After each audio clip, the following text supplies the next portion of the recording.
Capítulo 1. El día del nombramiento. En la ciudad de las Ascuas, el cielo siempre estaba oscuro. La única luz provenía de enormes focos dispuestos sobre los edificios o situados encima de postes que se alzaban en el centro de las plazas más grandes. Cuando las luces estaban encendidas, emitían un resplandor amarillento sobre las calles, y la gente que pasaba proyectaba sombras que se alargaban y acortaban para estirarse nuevamente. Cuando las luces se apagaban, como pasaba siempre, entre las 9 de la noche y las 6 de la mañana, la ciudad se quedaba tan a oscuras que era como si la gente llevara una venda sobre los ojos. A veces la oscuridad llegaba en mitad del día. La ciudad de las Ascuas era vieja y todo en ella necesitaba un arreglo, incluidos los cables eléctricos. Así que de vez en cuando las luces parpadeaban y había apagones. Esos momentos eran espantosos para los habitantes de las Ascuas, que quedaban detenidos en medio de la calle o inmovilizados en sus casas, temiendo hacer cualquier tipo de movimiento en la oscuridad total, mientras recordaban algo en lo que preferían no pensar, que algún día las luces de la ciudad podían apagarse para no volver a encenderse nunca. Pero durante la mayor parte del tiempo, la vida seguía su curso de la manera que lo había hecho siempre. Los adultos hacían su trabajo y los más jóvenes iban al colegio hasta que cumplían los 12 años. En el último día de clase del último año, llamado el día del nombramiento, se les daba un trabajo. Los estudiantes que se graduaban ocupaban el aula 8 de la escuela de las Ascuas. El día del nombramiento del año 241, el aula, normalmente muy ruidoso a primera hora de la mañana, permanecía en completo silencio. Los 24 estudiantes estaban sentados muy tiesos y quietos, frente a pupitres que ya les quedaban pequeños. Esperaban. Los pupitres estaban dispuestos en 4 filas de 6, uno detrás de la otra. En la última fila estaba sentada una niña delgada llamada Lina Mayfield, que enroscaba un mechón de su largo pelo oscuro alrededor de su dedo. Lo enroscaba y lo desenroscaba una y otra vez. A ratos tiraba de alguna hebra de su capa andrajosa o se agachaba para estirarse los calcetines que le iban flojos y tendían a quedarle por los tobillos.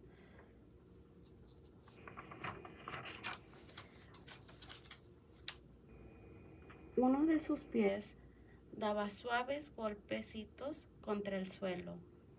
En la segunda fila había un chico llamado Dune Harrow. Estaba sentado con los hombros encogidos y mantenía los ojos fuertemente cerrados en un acto de gran concentración y las manos bien estrechadas entre sí. Su pelo tenía un aspecto descuidado, como si no se hubiera peinado en mucho tiempo. Sus cejas gruesas y oscuras le hacían parecer serio en sus mejores momentos, pero cuando se ponía nervioso o se enfadaba, tendían a formar una línea recta en la frente. Su chaqueta de pana marrón era tan vieja que las líneas se habían alisado. Tanto el chico como la chica formulaban deseos de manera apremiante. El deseo de Dune era muy específico. Lo repetía una y otra vez, moviendo un poco los labios, como si por el hecho de reiterarlo 1,000,000 de veces fuera a hacerlo realidad. Lina imaginaba su deseo en imágenes, más que en palabras. En su cabeza se veía a sí misma corriendo a través de las calles de la ciudad con una chaqueta roja. Intentaba representarse esta imagen todo lo luminoso y real de lo que era capaz. Lina levantó la vista y miró el aula a su alrededor. Se despidió en silencio de todo lo que le había resultado familiar durante tanto tiempo. Dijo adiós al mapa de la ciudad de las ascuas, a su dañado marco de madera y al armario que contenía en sus estanterías el libro de los números, el libro de las letras y el libro de la ciudad de las ascuas. Dijo adiós a los cajones que indicaban su contenido con unas etiquetas donde se leía papel nuevo y papel viejo. Dijo adiós a las 3 luces del techo que siempre parecían proyectar la sombra de las cabezas sobre el papel en el que se escribía, sin importar dónde se estuviera sentado. Y se despidió de su profesora, la señorita Thorne, que había terminado su discurso el último día de clase deseándoles buena suerte en la nueva vida que iban a comenzar. Ahora, ya sin saber qué más decir, permanecía de pie frente a su pupitre con su chai raído firmemente dispuesto sobre los hombros, y el alcalde, el invitado de honor, seguía sin aparecer. Alguien arrastró los pies hacia adelante y hacia atrás contra el suelo. La señorita Thorne suspiró. En ese momento la puerta se abrió de golpe y entró el alcalde. Parecía enfadado, como si fueran ellos los que hubieran llegado tarde. Bienvenido, alcalde Cole, dijo la señorita Thorne, extendiéndole la mano. El alcalde esbozó una sonrisa. Señorita Thorne, dijo, estrechando la mano, saludos. Otro año más. El alcalde era un hombre inmenso, muy grueso, tan voluminoso que sus brazos parecían colgar empequeñecidos a los costados. Con una mano sostenía una pequeña bolsa de tela. Avanzó pesadamente hasta la parte delantera de la sala y se volvió hacia los alumnos. Su cara grisácea y flácida parecía estar cubierta de un material distinto de la piel normal. Casi nunca se movía, menos cuando esbozaba una sonrisa como la que tenía en ese momento. Jóvenes de la clase superior, comenzó el alcalde. Se detuvo y escrutó el aula durante un momento. Sus ojos parecían mirar a lo lejos desde las profundidades del interior de su cabeza. Asintió lentamente. El día del nombramiento, ¿no es así?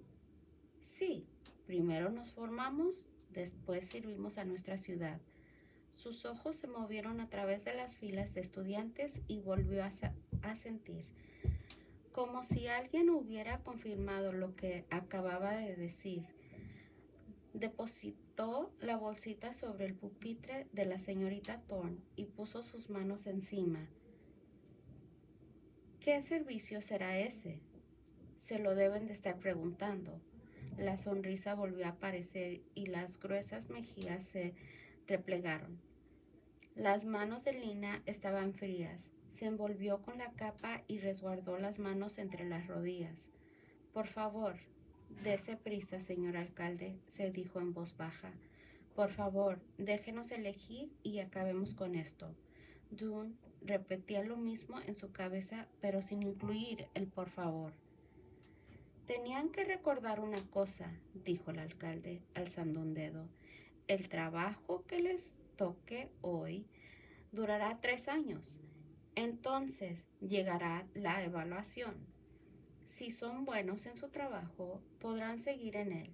Si no les gusta o son más necesarios en otro puesto, se les asignará otra tarea. Es extremadamente importante, dijo, apuntando a la clase con el dedo, que todo el trabajo de las ascuas se realice de manera correcta.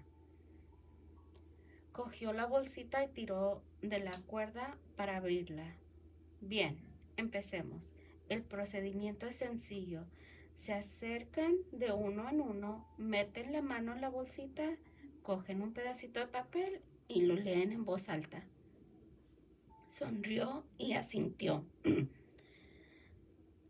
La carne bajó la barbilla, le sobresalía. ¿Quién quiere ser el primero? Nadie se movió. Lina miró la superficie de su pupitre. Hubo un largo silencio. Entonces Lizzie Bisco, una de las mejores amigas de Lina, se puso de pie de un salto. Me gustaría ser la primera, dijo con su voz entrecortada y aguda. Bien, acérquese. Lizzie se aproximó y quedó frente al alcalde. Junto a él y con su pelo anaranjado parecía una chispa brillante. Ahora elija. El alcalde le tendió la bolsita con una mano, mientras ocultaba la otra tras su espalda, como queriendo mostrar que no interferiría. Lizzie metió la mano dentro de la bolsita y sacó un papel esmeradamente doblado que abrió con cuidado. Lina no podía ver la expresión de Lizzie, pero sí pudo oír la decepción en su voz cuando leyó en voz alta: empleado en el almacén de suministros. Muy bien, dijo el alcalde, un trabajo crucial. Lizzie volvió penosamente a su asiento. Lina le sonrió, pero la cara de Lizzie era de amargura. El trabajo de empleada en el almacén de suministros no era malo, pero sin duda era aburrido. Los empleados del almacén de suministros se sentaban tras un largo mostrador, anotaban los pedidos de los tenderos de las ascuas y enviaban los transportistas a buscar todo lo necesario en la amplia red de depósitos subterráneos situado bajo las calles de la ciudad. Los depósitos tenían suministros de todo tipo: comida enlatada, ropa, muebles, mantas, bombillas, medicamentos, sartenes y ollas, ramas de papel, jabón, más bombillas, en definitiva, todo lo que los ciudadanos de las ascuas pudieran necesitar. Los empleados permanecían sentados frente a sus libros de contabilidad, anotando todas las órdenes que entraban y los pedidos que salían. A Lizzie no le gustaba estar sentada. Hubiera estado mejor en otro empleo, pensó Lina. De mensajera, quizá, el trabajo que quería para ella misma.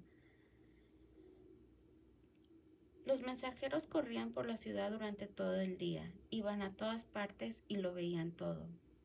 Siguiente, dijo el alcalde. Esta vez se levantaron dos personas al mismo tiempo. Orly Gordon y Chet. No.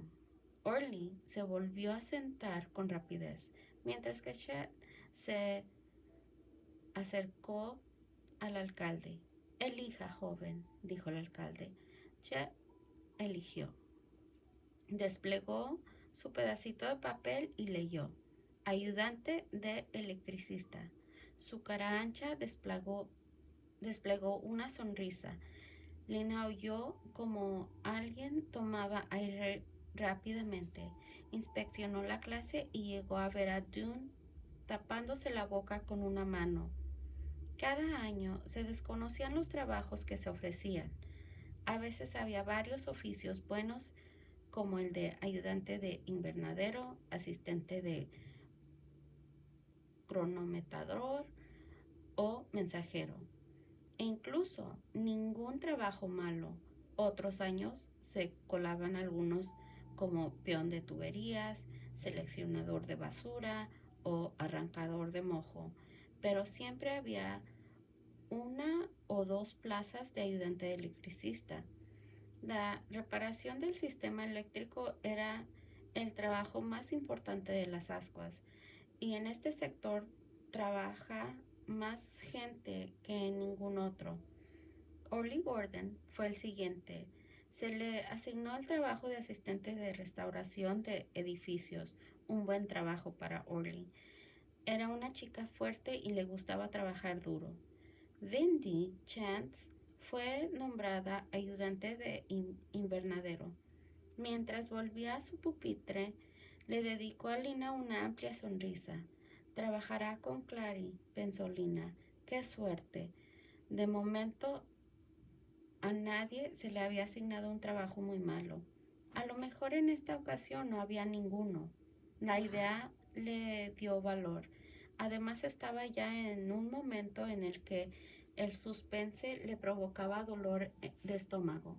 Así que cuando Bindi se sentó, e incluso antes de que el alcalde pudiera decir siguiente, se levantó y dio un paso al frente. La pequeña bolsa estaba hecha de un material verde gastado, fruncido en la parte superior por una cuerda negra. Lina dudó un instante, metió la mano en la bolsita y manoseó los pedacitos de papel. Mientras sentía como si se precipitara de un edificio muy alto, escogió uno. Lo desplegó. Las palabras estaban cuidadosamente escritas en letra pequeña, con tinta negra. Peón de tuberías, decían. Las miró.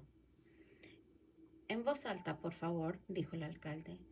Peón de tuberías, musitó Lina en un susurro entrecortado. Más alto, pidió el alcalde. Peón de tuberías, repitió Lina, esta vez en voz alta y ronca. La clase entera soltó un respingo solidarizándose. Con los ojos fijos en el suelo, Lina volvió a su pupitre y se sentó. Los peones de tuberías trabajaban por debajo de los depósitos subterráneos, en el profundo laberinto de túneles que contenían las tuberías de aguas y alcantarillas. Pasaban sus días atajando fugas y reemplazando empalmes de tuberías. Era un trabajo duro y húmedo. Incluso podía llegar a ser peligroso. Un río subterráneo recorría velozmente las tuberías y de vez en cuando alguien se caía en él y se perdía. En ocasiones había gente que también se había perdido en los túneles al alejarse demasiado. Lina contempló con abatimiento una letra B que alguien había marcado en su pupitre mucho tiempo antes. Casi cualquier cosa hubiera sido mejor que peón de tuberías. Ayudante de invernadero había sido su segunda opción, ya que podría haber trabajado con Clary, la gerente del invernadero, a quien conocía de toda la vida. Habría estado contenta como asistente médico, curando heridas y huesos, incluso barrendero de calles o arrastrador de carretillas hubiera sido mejor. Como mínimo, así habría seguido estando en la superficie, con espacio y gente a su alrededor. Se le ocurrió que descender a las tuberías era como ser enterrada viva. Uno a uno, el resto de los estudiantes eligió su trabajo. Ninguno obtuvo un trabajo tan espantoso como el suyo. Finalmente, la última persona se levantó de su silla y dio un paso al frente. Era Dunn. Sus cejas oscuras se juntaron, frunciéndose en un gesto de concentración. Lina observó que sus manos permanecían cerradas en un puño a ambos lados de su cuerpo.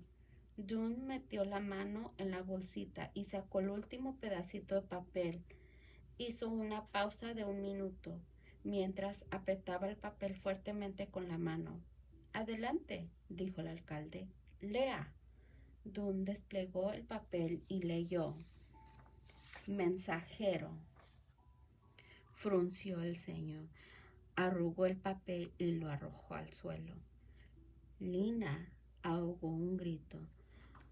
La clase entera murmuró sorprendido. ¿Cómo podía enfadarse alguien al obtener el trabajo de mensajero? Mal comportamiento, exclamó el alcalde. Los ojos se le salieron de las órbitas y se le escombreció el rostro. Vuelva a su asiento inmediatamente. Dune le dio una patada al papel arrugado, lanzándolo hacia un rincón. Después se fue sin medir palabra hacia su pupitre y se dejó caer sobre él con pesadez. El alcalde soltó un pequeño respingo y parpadeó furiosamente. ¡Qué vergüenza!, dijo, fulminando a Dune con la mirada. Una pataleta tremendamente infantil. Los estudiantes deberían estar contentos de trabajar para su ciudad. Las ascuas será próspera si todos los ciudadanos hacen todo lo posible para conseguirlo. Mientras hablaba, levantó un dedo con severidad y desplazó sus ojos por cada uno de los rostros que tenía ante sí. De repente, Dune gritó: «Pero las ascuas no son prósperas. Todo empeora». «Silencio», chilló el alcalde. «Los apagones», gritó Dune y se levantó del asiento. «Las luces ahora se apagan todo el rato y la escasez, falta de todo. Si nadie hace nada, pasará algo terrible». A medida que Lina escuchaba, el corazón comenzó a martillarle el pecho. ¿Qué le pasaba a Dune? ¿Por qué estaba tan enfadado? Si lo estaba tomando todo demasiado en serio, como siempre. La señorita Thorne se acercó a Dune con grandes zancadas y le puso una mano sobre el hombro. «Ahora siéntate», le dijo tranquilidad. Pero Dune siguió de pie. El alcalde lo miró furiosamente. Por unos instantes no dijo nada. Después sonrió, mostrando una hilera de dientes graciosos. «Señorita Thorne», dijo, «¿quién es este joven?»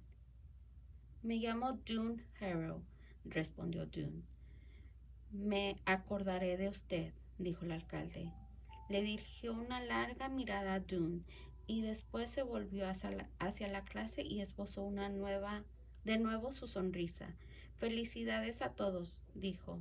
«Bienvenidos a la población activa de las ascuas. Señorita Thorne, alumnos, gracias». El alcalde estrechó la mano de la señorita Thorne y se fue. Los alumnos cogieron sus abrigos y gorras y salieron del aula. Lina atravesó el gran vestíbulo con Lizzie, que le dijo: «Pobre, yo que pensaba que había elegido uno malo, pero a ti te ha tocado el peor. Comparada contigo, me parece que he tenido suerte». Una vez estuvieron fuera, Lizzie se despidió y salió disparada como si la mala suerte de Lina fuera una enfermedad contagiosa que le diera miedo contraer. Lina permaneció de pie en los escalones durante un momento y contempló la plaza Harkin, donde la gente caminaba con energía, arrebujada cómodamente de sus abrigos y bufandas, o charlaba en los charcos de luz que proyectaban las grandes farolas. Un chico que llevaba la chaqueta roja de mensajero corría hacia el salón de reuniones. En la calle Otterwell, un hombre empujaba un carro lleno de sacos de patatas. Y en los edificios que rodeaban la plaza, hileras de ventanas iluminadas relucían emitiendo tonalidades de amarillo brillante o oro profundo. Lina suspiró. Allí era donde ella quería estar, en la superficie de donde pasaba todo y no bajo tierra. Alguien le dio un golpecito en el hombro.